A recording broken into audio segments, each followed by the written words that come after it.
शांति। आत्मा और परमात्मा और प्रकृति, यह तीनों ही अनादि, अविनाशी और अनंत है। अर्थात इन तीनों को ही ना किसी ने रचा है और ना ही इन तीनों का अंत होता है, परंतु यह अनादि काल से थे, हैं और अनंत काल तक यह रहेंगे। और इसलिए ही सभी के लिए विशेष धर्मनिष्ठ या फिर आध्यात्मनिष्ठ या फिर दर्शन शास्त्रनिष्ठ या ऋषि मुनि तपस्वी, धार्मिक क्षेत्र, आध्यात्मिक क्षेत्र या अन्य धर्म के क्षेत्र में या फिर उस क्षेत्र को छोड़कर जो भी इस संसार चक्र को संयमित रूप से चलाने में जो सक्षम शिक्षित लोग हैं, पदधारी लोग जो हैं, ऐसे पदधारिष्ठ जो अधिपति हैं, विद्वान हैं, शास्त्रज्ञ हैं, उन सभी का यह एक गहन विषय रहा कि आखिर भी यह आत्मा क्या है, यह परमात्मा क्या है और यह सृष्टि यानी प्रकृति ये कब से है, कैसे इसका उतराव और चढ़ाव है और कितने वर्षों से लेकर के इसका इतिहास क्या है,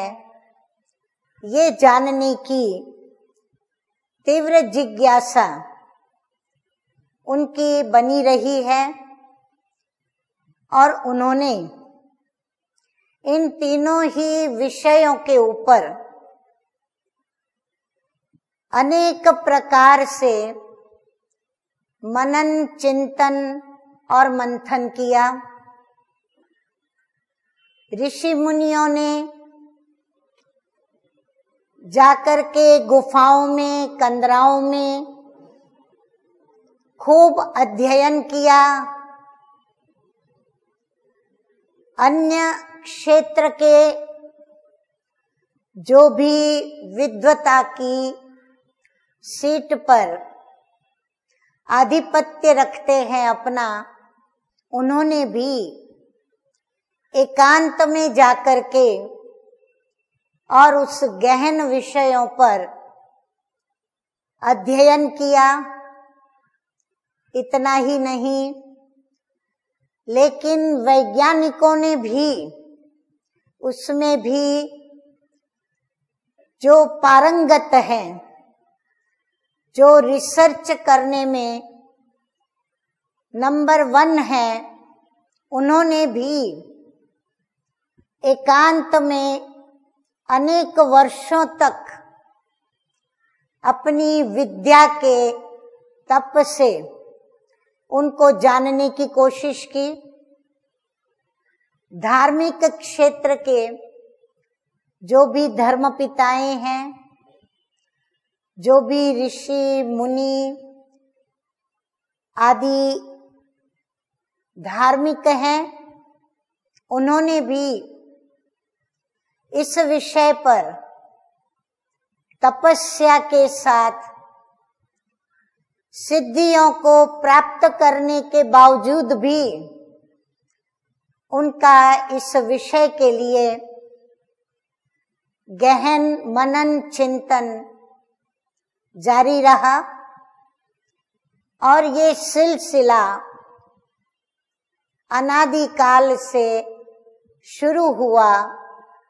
और यह अनंत काल तक चलता ही रहेगा। इसलिए कि परमपिता परमात्मा जो कि स्वयंभू हैं, जिसका किसी को भी पता नहीं कि वो स्वयंभू कैसे इस सृष्टि का संचालन करते हैं और इस सृष्टि को संचालन करने के लिए जो भी शक्तियां हैं, जो भी गुण हैं,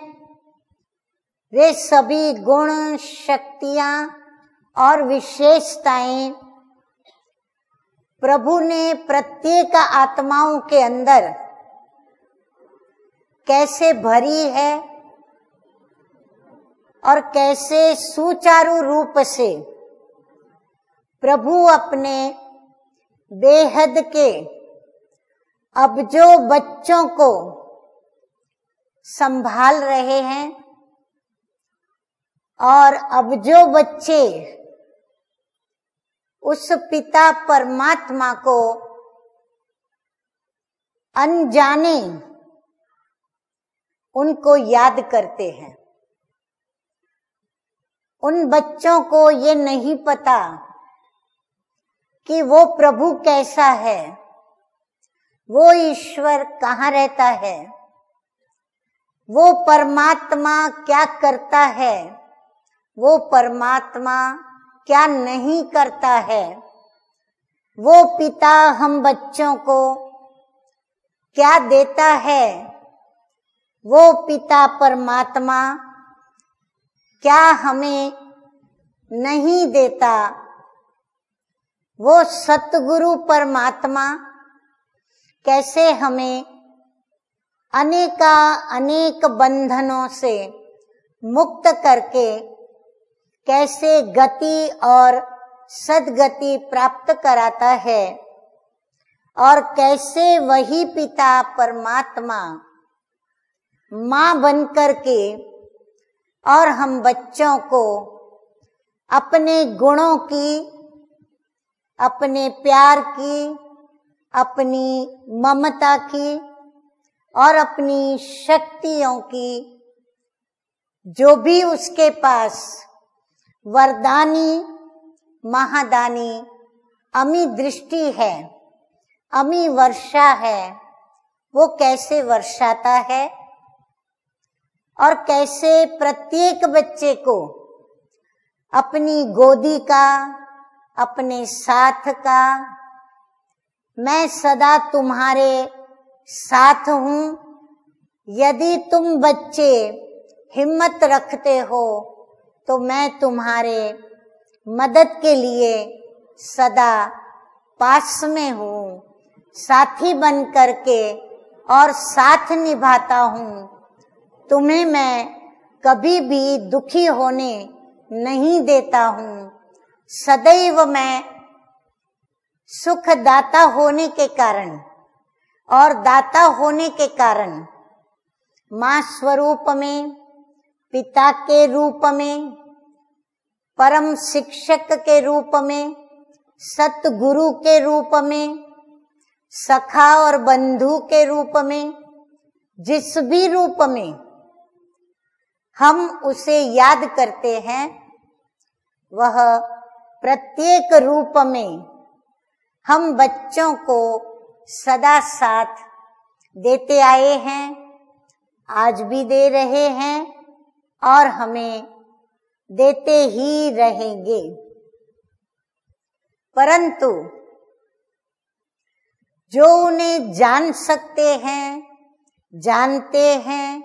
जो उनका अनुभव करते हैं, उनके लिए तो कोई समस्या नहीं, कोई प्रश्न नहीं।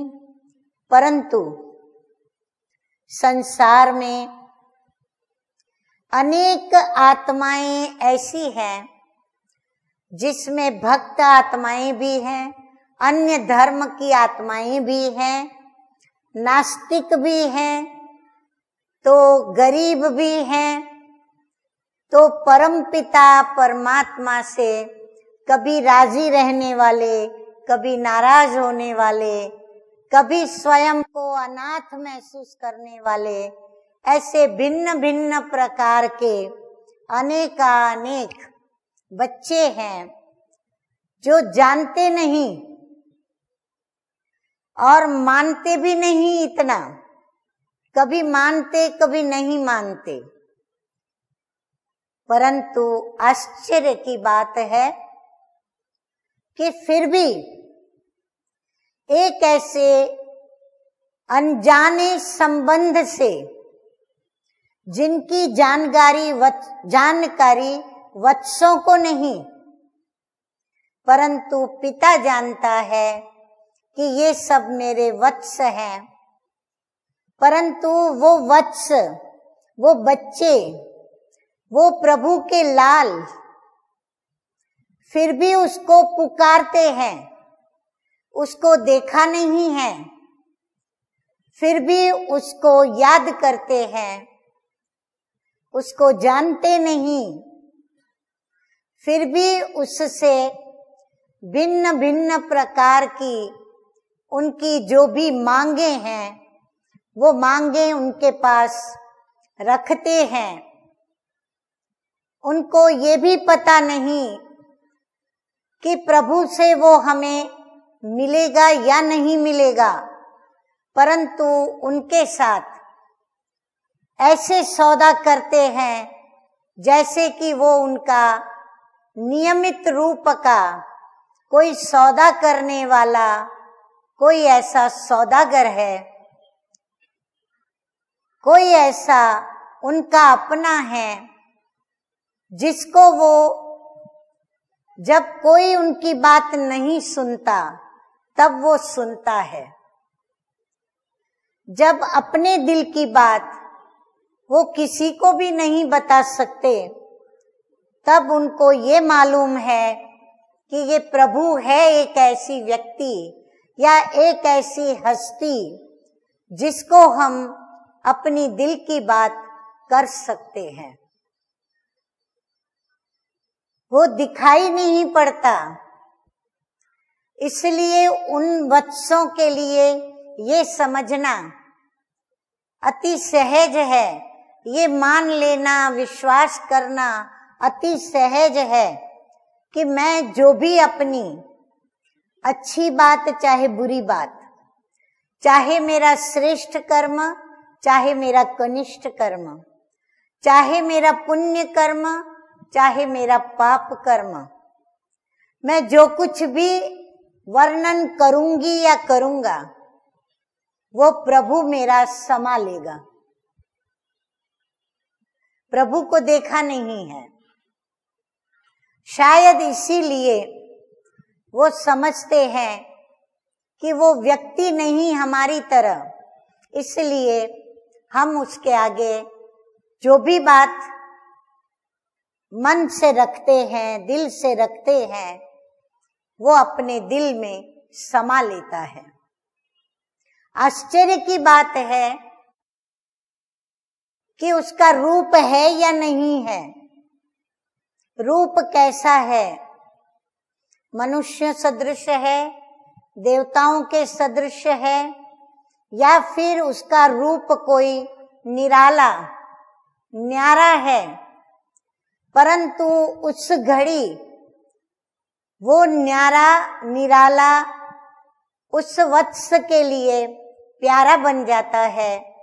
अपना बन जाता है, क्योंकि उसे उसमें अपनापन भासता है। और यही कारण है कि वो अपने दिल की बात जो सबसे छिपाई है, सबसे छिपाता है या सबसे वो छिपाना चाहता है, वह बात प्रभु के आगे वो प्रत्यक्ष कर देता है। प्रभु के सन्मुख आकर के वह नतमस्तक हो जाता है। अपने आप उसके दिल से वह बात निकल आती है, क्योंकि उसका एक ऐसा अनजाना अदृश्य संबंध, अनजाने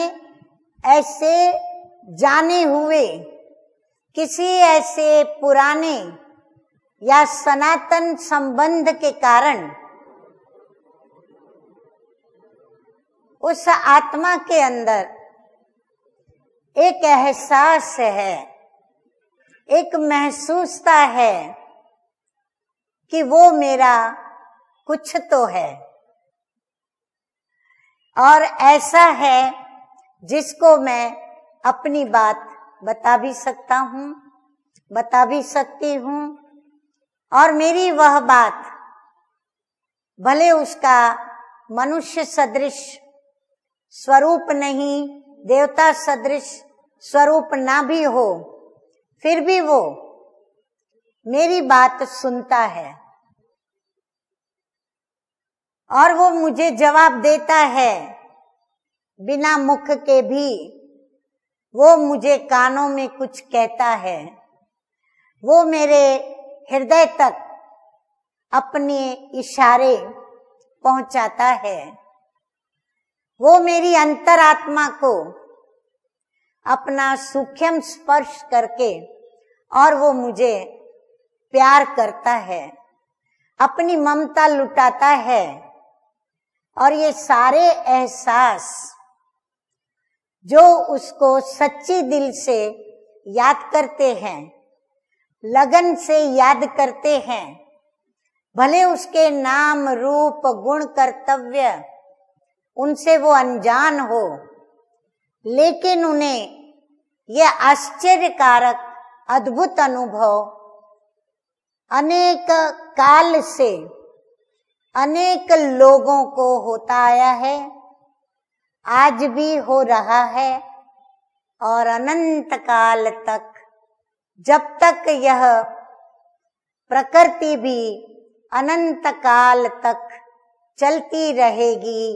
तब तक इस प्रकार आत्माएं उसका यह अद्भुत अनुभव, अवर्णनीय अनुभव, अकथनीय अनुभव, अमाननीय अनुभव करती रहेंगी। और आज भी उस पिता परमात्मा को न जानने के कारण, न मानने के कारण और न उसके विषय में यथार्थ पूर्ण परिचय होने के बावजूद भी उसे याद करते हैं। परंतु परमपिता परमात्मा जो कि न्यारा है, प्यारा है, परंतु हम सर्व आत्माओं का वही एक ऐसा पिता है जिसको ही हम त्वमेव माताश्च पिता कहते हैं, जिसको हम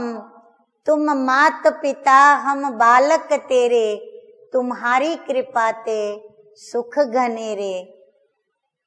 और उसी को हम माँ के रूप में, पिता के रूप में याद करते हैं। और यही कारण है कि इस सृष्टि के ऊपर पिता के रूप में तो प्रभु को याद करते हैं, परंतु इस सृष्टि के ऊपर प्रकृति के रूप में माँ को यहाँ प्रभु ने स्थापित किया। तो 5 तत्व की बनी हुई प्रकृति वह हमारी माँ है, परंतु इस प्रकृति के 5 तत्वों से बनी हुई प्रभु की सुंदर रचना में सर्वश्रेष्ठ रचना जो प्रभु ने अपने समान बनाई, वो रचना है माँ। और यह माँ जगत के अंदर पूजी गई, गाई गई, जिसकी महिमा भी प्रभु की तरह अपरंपार है। और फिर जगत ने यह भी जाना कि प्रभु माँ कैसे बनता है। प्रभु कोई साकार नहीं, साकार देहधारी नहीं, क्योंकि जन्म मरण रहित होने के कारण वह विदेही स्वरूप में है, और विदेही स्वरूप में होने के कारण हम मनुष्य आत्माओं को, हम देही हैं, तो हमें इस देह के अंदर अपने माता पिता का अनुभव कराने के लिए प्रकृति के रूप में हमें एक माँ दी, अर्थात प्रभु ने इस संसार में स्वयं अवतरित होकर प्रकृति के स्वरूप में, अर्थात प्रकृति को अधीन करके उसको प्रकृति धारण करनी पड़ी, और जिस प्रकृति को उसने धारण किया उसको माँ का कर्तव्य दिया। माँ अर्थात पैदा करने वाली, रचना करने वाली, उत्पन्न करने वाली, प्रभु के समान रचयिता। तो उसको उन्होंने नाम दिया ब्रह्मा। प्रभु ने पहले उसको एडॉप्ट किया, अर्थात उसमें प्रवेश किया, और उसका परिवर्तन ये हुआ कि वह जो जिसको ब्रह्मा नाम दिया, उसका पूर्व जन्म का नाम, जाति, भाषा आदि सब उसका परिवर्तन हो गया। वह जीते जी मर गई और उसका नया जन्म हुआ और वह ब्रह्मा कहलाया। ब्रह्मा शब्द में भी ब्रह्म प्लस माँ तब होता है ब्रह्मा, अर्थात ब्रह्म निवासी। सारी संसार की सर्व आत्माओं को फिर से अपने ब्रह्म घर, अपने निज धाम में ले जाने वाले, ब्रह्मांड में ले जाने वाले वो परम पिता परमात्मा ने जिसको अपना होदा दिया, अपना पद दिया, जिसको अपना मान शान सब प्रदान किया, वह माँ जो जगत की माँ कहलाई, जगत नियंता कहलाई। परंतु किस जगत की नियंता? जो प्रभु को नई सृष्टि रचनी थी, उस नई सृष्टि की रचनाकार बनाया, और उस रचना में प्रभु ने पहले यज्ञ स्थापन किया, और उस यज्ञ को स्थापन करने के लिए उस यज्ञ वत्सों को पालना करने के लिए उस ब्रह्मा माँ ने अपना साथी बनाया, अपनी ही एक दिव्य धारणा मूर्ति, परम पिता परमात्मा की पूर्ण रूप से श्रीमत पर चलने वाली, आज्ञाकारी, मधुर बोल बोलने वाली, ज्ञान वीणा बजाने वाली, सत्यता की मूर्ति, ज्ञान ज्ञानेश्वरी, तपस्विनी, राजयोगिनी, जितनी महिमा करे उतनी कम है। ऐसी वह इस मनुष्य जीवन के अंदर भी दिव्य स्वरूप धारिणी देवी समान अनेक ज्ञान योग के अस्त्र शस्त्रों को धारण कर अनेक आत्माओं के विषय विकार रूपी असुर रूपी शत्रुओं का हनन करने वाली, विनाश करने वाली, विनाशकारिणी और नई दुनिया की स्थापना में ब्रह्मा बाप की राइट हैंड बन करके जो बेटी ने कार्य किया, उस बेटी का नाम स्वयं परमपिता परमात्मा ने उसकी गुण, शक्तियां, विशेषताएं और उसकी त्याग, तपस्या आदि आदि सर्वश्रेष्ठताओं को और सर्वश्रेष्ठ कर्म युक्त उसके मन, वाणी और चलन के व्यवहार को देखते हुए प्रत्येक कर्मेंद्रियों पर विजयी ऐसी जो यज्ञ की पालना करने वाली और कमाल करने वाली और पूजनीय ऐसी जो बेटी थी मां सरस्वती, उसको नाम प्रभु ने ही दिया सरस्वती, और वह ब्रह्मा की बेटी कहलाई। और मां सरस्वती बनकर के उसने न सिर्फ प्रभु के ही राजस्व, अश्वमेघ, अविनाशी रुद्र यज्ञ को संभाला, लेकिन परमपिता परमात्मा शिव बाबा के और ब्रह्मा बाबा के द्वारा रचित इस सृष्टि को भी